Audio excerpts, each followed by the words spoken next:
Hi and welcome to the Journalism Salute. I'm Mark Simon. In each episode, we'll talk to or about an interesting person or organization related to journalism. The intent is to show that journalists are not the enemy of the people. Thank you for listening. This week, we're joined by Boston Globe senior newsroom developer Vince Dixon. Vince's job is to create interactive and data-driven visuals for bostonglobe.com. He came to the Boston Globe from Eater. You may remember Eater from our episode with Mona Holmes of Eater Los Angeles. Vince is from Chicago and previously worked at ProPublica and the Chicago Tribune. Vince, thank you for joining us. Sure, thank you for having me. Vince also created something a couple of years ago for his blog, Code Review, which is a look at 28 Black pioneers in journalism, design, and technology. He did this for Black History Month in 2019. It's fantastic, and we'll talk about it in a little bit. But first, our usual opening question. Can you tell us the story of the path to your career in journalism? So I've always had an interest in journalism, even when I was in grade school. I think more than that, I had an interest in just writing and storytelling and creativity. I would write plays and I wanted to be a filmmaker at some point when I was younger. And when I was in high school, there was an opportunity to write for a teen newspaper that was geared to Chicago Public School high school students. So I wrote for that, and that gave me a taste of what reporting was like. So we wrote our own stories and reported on them. And through that, I got an internship at the Chicago Sun-Times. And then that's where I kind of got a real feel for an actual newsroom and decided to either go down a journalism path or a filmmaking path when I went to college. And it just so happened that I just took the journalism path and studied journalism in college. Came out of college, had a couple internships, and then went to grad school. And that's where I learned the digital journalism side of the industry. And from there, I just got a few more internships and eventually went to Eater. And then now I'm here at the Boston Globe.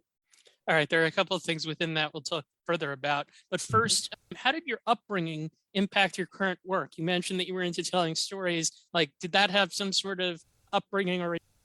So I guess growing up, I was always kind of like creative and, like I said, telling stories and like putting on little plays and skits and stuff for my family. So I just always liked storytelling, and I came from a household where we were just kind of encouraged to dream and do what we wanted. So I think that plays a role in my current work, just sort of creating worlds or communicating ideas to different people.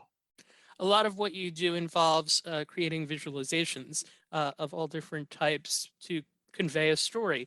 What's your overall goal in your work? I mentioned create interactive and data-driven visuals, but more specifically on that.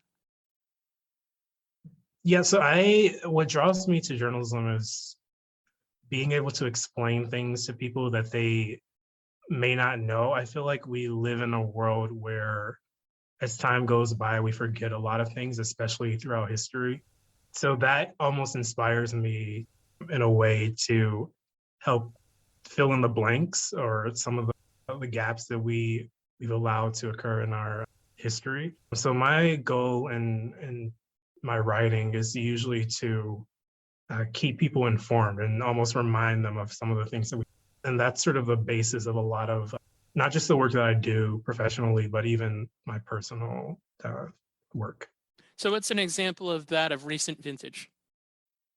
Yeah, so on my blog, I have a series of articles or blog posts that I've written about history and the role of African Americans in history that I think we forgot as a society. So I think we might talk about this later, but looking back at some of the pioneers in journalism and digital journalism, I think when we talk about journalism and technology and STEM, we often either forget the role that African Americans played, or we kind of water it down to, oh, there were a few firsts in different parts. So when the movie Hidden Figures came out, and that was about some of the Black women who worked for NASA, a lot of people were surprised that they had never heard of these people or this story. And that inspired me to look back at the hidden figures in journalism and sort of reintroduce them to American the American discussion on technology and journalism. I'm going to change the order of what we were going to do. We were going to talk about that towards the end, but since we're talking about it now, I do want to touch on it. I guess the first thing that I would ask is I want to tell the story of a few people that you focused on. But first, do you have a favorite one or one that you feel it's vital to be educated about? I don't know if I have a favorite because I like all of them, and I think they're all important. Yeah, all 28 that I've covered, but a lot of people we know about, Ida B. Wells. I think she, if I had to choose a favorite, she would be one of my favorites just because she was an early pioneer, not just in journalism, but in data journalism, which is just in of itself is a very unique field. And it's something that we don't uh, talk about that much. And you can see the evolution of that in certainly current work. I want to touch on three other people, if you're willing to educate us on them. The editor of one of the most popular Black newspapers, Timothy Fortune. Yeah. So Timothy Fortune, or I think he also went by T. Thomas Fortune. He was born into slavery in like the 1850s, and then during the Reconstruction period, and when slavery was over, he was able to get an education and go to college where he studied law and journalism. And then after that, he was able to publish his own newspaper in New York City. It was a Black newspaper, and he became known for speaking out against racism and lynchings and discrimination. And it became one of the most popular and influential Black newspapers in the early 1900s. And he's on the list because he's not a household name.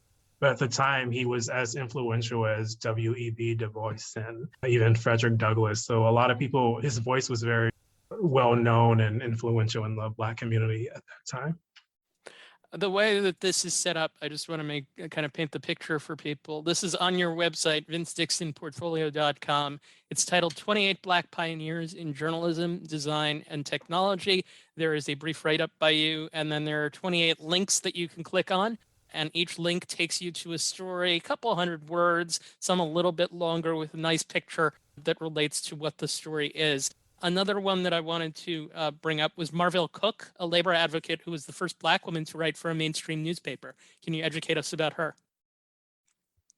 Yeah, so she was one of the first Black women to write for a major newspaper, which is, I guess, basically saying a white newspaper, white-owned newspaper. She started off writing for Crisis Magazine, which was a Black publication published by the NAACP, very popular at the time. And one of her biggest stories there was sort of an expose on domestic workers at the time.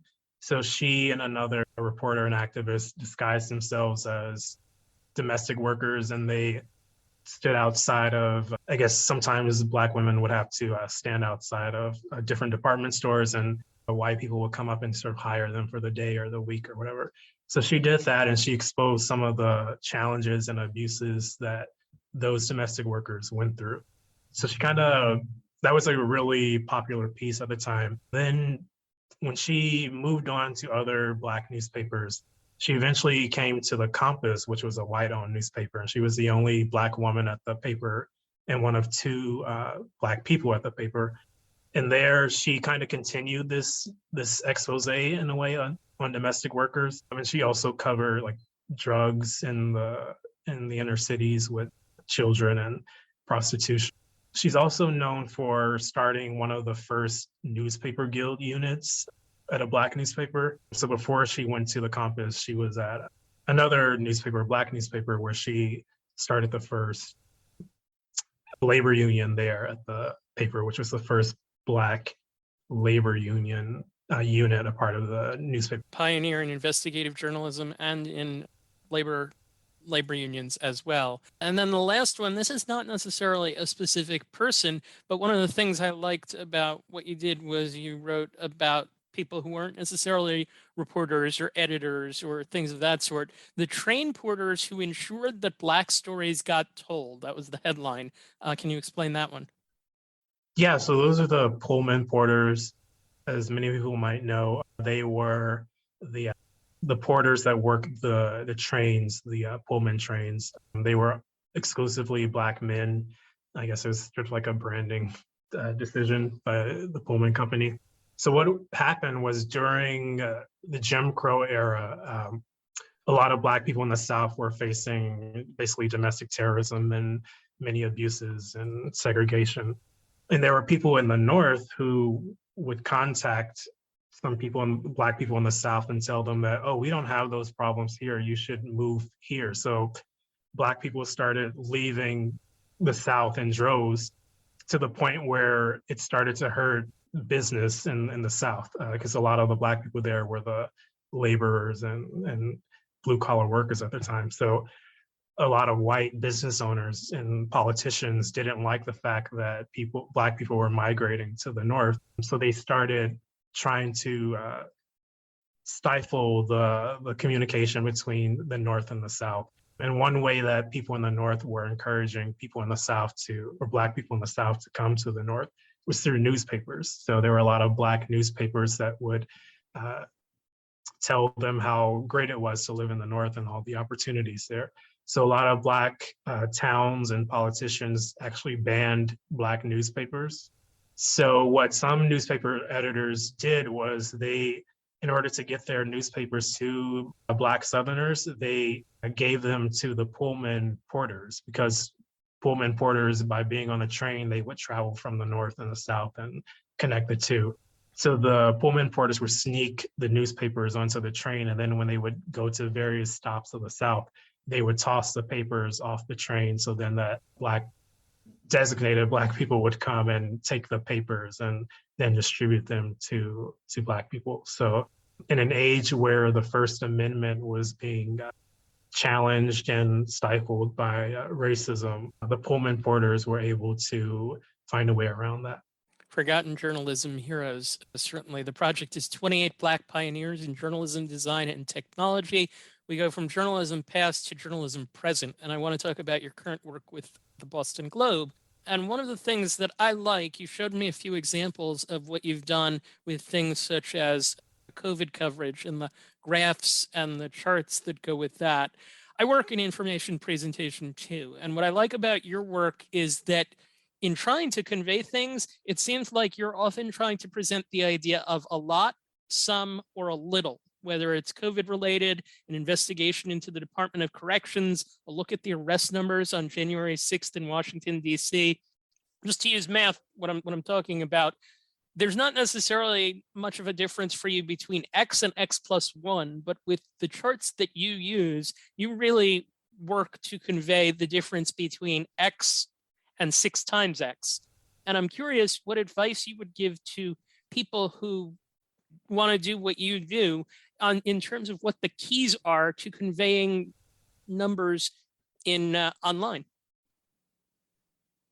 Yeah, so I like the way you described it. We do go from like large and medium, small numbers, and the key to that is being flexible, I think. So we often get numbers, and sometimes it's a huge database, and sometimes it's small figures, and we have to figure out how to convey that in a engaging way. And I think the trick to that is just there isn't a one size fits all approach to it. It's looking at the number and the specific story and figuring out tailoring the story around that, or the visual around that idea. Whereas when you're writing, you just write things down and you reorganize the paragraphs. But with a visual, there's so many different options on how to visualize a stat that you just really have to be flexible and tailor it to whatever the stat is. Can you give a recent example of a situation with the Globe where you had to kind of try and figure out what you were going to do?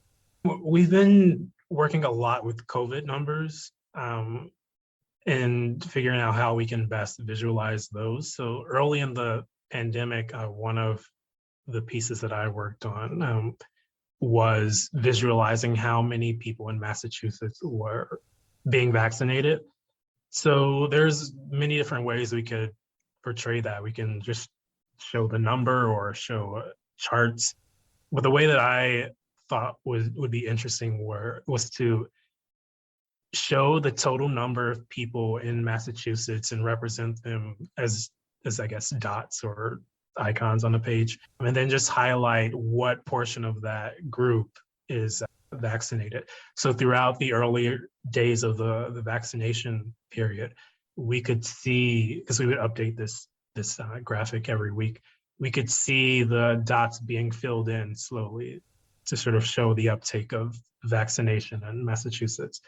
So that's one way. And then so that was one story, but we also had another article that just had a bunch of charts, like traditional bar charts and line charts that show the uptake as well. So for people who aren't as visual and didn't really connect with the dots, they could look at the charts as well. So one of the things that I appreciated that my local newspaper hasn't been doing, you separate out booster shots in charting vaccinations per day, because if you don't do that, the numbers can get tilted.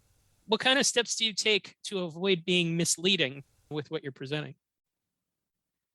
yeah, so at least with data, we're always doing what we call bulletproofing. So we don't just crunch the numbers, we're always testing them and making sure that we get the same result if we're using like an algorithm or something like that. And just like you would fact check when you're writing a story, you're speaking with sources, we always fact check with data as well. So not just taking everything for granted, but making sure that mathematically it makes sense. And just like if someone tells you, if you're writing a story and a source tells you something that doesn't sound right, you check it out. We do the same with data. If something doesn't look right, then chances are then there's a reason for that. So we have to sort of investigate and interview the data again. Can you walk us through a typical day for you in your job? Sure, it varies. So at my job, occasionally we work with reporters if if they're writing a story that's data oriented. Sometimes we'll help them analyze the data or gather the data and then visualize it. Sometimes we look at what reporters are working on and we suggest data viz ideas for those stories. And then sometimes we're working on larger projects that are very immersive and interactive and visual. And with those can take weeks. With the smaller stories, because we're a daily paper, we're cranking those out in hours. But sometimes we work on larger projects where we're doing a lot of research that can take. And a typical day is sort of a mixture of those two. Occasionally, we'll be working on a longer term project, and then we'll get pinged by a reporter who needs a data analysis or chart for a story that's going to run in like 3 hours. So then we'll kind of like stop what we're doing with the longer term stories and then help them with that. So it's kind of fast paced and you never know when that's going to happen. You can just be focusing on something else and then all of a sudden you get a request. So it's pretty fast paced and exciting. It all sounds awesome. What are some of the tools in your toolkit? It depends. If I'm working on one of those bigger projects I was talking about, usually I'm working with JavaScript and HTML and coding those things out. If we're analyzing a data set for a reporter or for a story, we're using things like Python or even just Google Sheets. Sometimes we'll get an idea for a very like visual interactive that we've maybe never have done before. So then we have to look and see what libraries are out there or maybe adopt some new tools that we've never used before. Most of our like quick charts for those stories that come, in the middle of the day and we need something in a few hours, we use a tool called Flourish, which is just a data viz tool that creates these charts and maps and graphics on the fly. So you just kind of enter the data and then the system creates the visuals for you. I know that a lot of writers, myself included, have a little bit of timidness when it comes to learning the coding aspect of the role? Do you have words of encouragement as far as that goes? Yeah, it's a that one is a tricky question to answer, only because you'll hear a lot of people saying, everyone should learn to code and everyone should do it. Don't be afraid, but they kind of leave out the part where sure anyone can do it, but to do it well requires a lot of practice and expertise. So I would say you should journalists should not be intimidated by code, and it's definitely helpful to learn how to use code to analyze data and use it to your advantage. But that said, you don't have to become a developer just as a journalist. So if you don't want to become a developer and spend hours learning how to be a professional coder, then that's okay. The versatility that it provides for someone like yourself, though, that's I would imagine is really helpful. Yeah, it's very helpful, but at this point, a lot of newsrooms have that expertise available. Whereas like maybe 10 years ago or even 15 years ago, there was like no one like me on the staff. So, individual reporters would just kind of have to take it upon themselves to figure those things out. But now I think a lot of newsrooms have either a dedicated team or at least one or two people who can help with those things.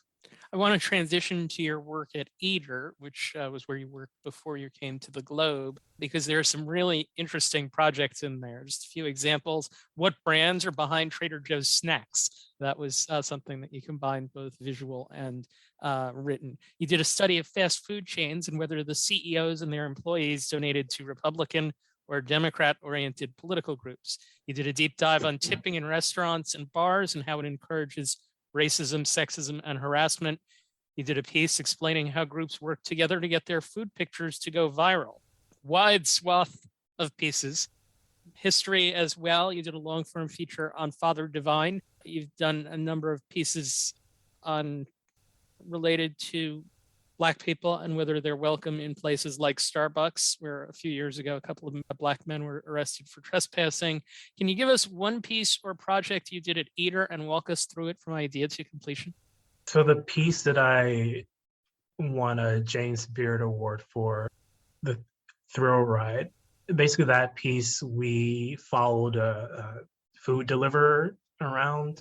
And so the way that idea came about was I wanted to do a project where we use fitness trackers on someone. And so we kind of brainstormed different people in the industry that we could do this with. And of course, food deliverers came up because they're always on bikes and they're in New York City in particular, their food deliverers and bikers are very, I guess, aggressive in their approach. So we decided to put a fitness tracker on food deliverers and just see what we might find. And so as we were brainstorming this, we also came up with the idea to also throw a GoPro on the deliverer just to see like what it's like to be in the streets of New York on a bike. And then we would sync the data that we got from the fitness tracker with the video. So I collaborated with a video team and a videographer, Maria, with that. And we created this immersive piece where the reader can not only see, I guess, using bio data, what it's like to be a food deliverer, but also see from their perspective what it's like to be on a bike in New York City and weaving through the traffic. So we gave the GoPro and the fitness tracker to a couple of deliverers for a day. We analyzed that and then we synced up the data with the video, and then we visualized some of the data with like little graphics and charts. It's very cool how you're able to take big stories and make them individual and personal. Is there something to that? Yes, that's extremely important especially when dealing with data, because data is so depersonalized in a way and it's so robust. that it's always important to sort of look at the big picture and then zoom in. So I try to do that with every story that whether it's a data story, even just a writing story. Usually every story has a big picture. And because of that, you can always zoom in on a particular person. So, like I said, with a thrill ride story, we wanted to look at what is it physically like to work in the industry. And then we just found specific people to exemplify that. I mentioned your ability to do that at a personal level related to yourself. And it reminded me of one of the things that I read in the last 2 days about purse clutching and an individual study that you did on that. Can you tell us about that one? Yeah, so just with my personal blog, I like to just write about the interaction between like my just personal life and ideas and data. So just purse clutching is just something that I've noticed, as a Black male, you notice little behaviors that little microaggressions, I guess, and biases that people might have. And it happened so much that I wanted to just document how often this happens and then see what I found, because you experience it, but you experience it so like sporadically that it's like hard to remember and see patterns. So I just wanted to see if there were any patterns. And so basically for like a year, every time I noticed that someone might have like clutched their purse or something, I just wrote down like who they were, what they look like, and what time of day it was, just to see if there was anything there. And just what I found was mostly that, it's not always just like a white Black thing. Every people from different backgrounds do it. So we all kind of have these implicit biases. And what I mostly learned was just looking at some of the notes that I wrote, because I also like had a column for notes. I just noticed that there's different reasons why people appear to behave the way they do. So that was the most interesting takeaway from that project. You've done a number of other pieces on your website. Were there any other ones that you wanted to discuss? With the pioneers piece, I did that for sort of like Black History Month, and it just so happened that sort of every year I do like a big piece on Black history. After the George Floyd incident, there was a lot of talk about police brutality, the relationship between police and the Black community. So I noticed that one of the themes in that discourse was that a lot of people were unaware, or claims to be unaware, of this fraught relationship between police and the Black community. So that was kind of weird to me, because I feel like I've heard so many stories over the years. So I wanted to just go back through history from the beginning of the police system and just document every single major incident between Black people, being killed or harassed by police and the police department. So I created this sort of interactive visual piece where I document the history of police officers and the Black community. And from the very beginning, it's always been tension, because people might not know that the first police departments came from slavery. And so there's always been a racialized component to policing in America. It's a very comprehensive piece. I'm actually looking at it on my screen right now with a lot of photos, a lot of visuals to go with the stories, which are told in a way that you can read kind of a little at a time, then see the pictures and learn more about each of the things that you are talking about. You can go to vincedixonportfolio.com to see all of this stuff. I'm curious. So I learned from reading your 28 Black Pioneers in Journalism, I learned of the movie The Black Press Soldiers Without Swords, which I think I talked about on this podcast briefly. I read the book The Race Beat. I'm curious if you have any recommendations for learning more about Black journalism. One of the I guess pioneers that I included on this list is there was a book published in 1891 that chronicles the African American press. So it's sort of like a who's who of Black journalists and editors and Black newspapers. So I would recommend that. It's called the Afro-American Press and Its Editors, published in 1891. It's a 100-year-old book, but it's really eye-opening just how many Black journalists and editors and newspapers there were. And it kind of touches on the reason why, the need for the Black press during that moment in history. Also, The Light of Truth, which is basically a collection of Ida B. Wells's work. I think it's like almost like a full collection of her work, is definitely something I would recommend. Okay. As for yourself, what are your planned career pursuits? I'm currently at the Boston Globe, and I'm really enjoying being there. So I like to produce a Black History project every year, usually around Black History Month, and we're currently working on something exciting that I can't talk too much about, but I'm really excited about that, where we're going to also look at the history of the Black experience in America.